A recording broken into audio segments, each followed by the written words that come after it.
Today I'm going to show you how to make blackcurrant cordial. You will need 500 grams of blackcurrants, 250 grams of caster sugar, 300 millilitres of water and 5 tablespoons of lemon juice. Firstly, in a saucepan add in your water, your lemon juice and your sugar and mix until well combined.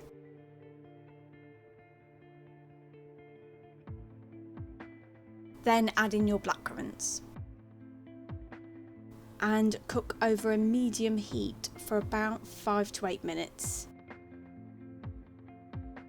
until all the juices from the blackcurrants have released.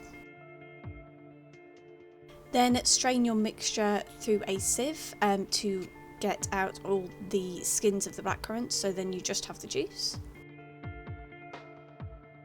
And while the juice is still warm, you'll want to put that into bottles. If you put it into bottles while it's warm and close the lid, it does an airtight seal, which means it keeps the juice for longer. And there you have it. That's how you make blackcurrant cordial.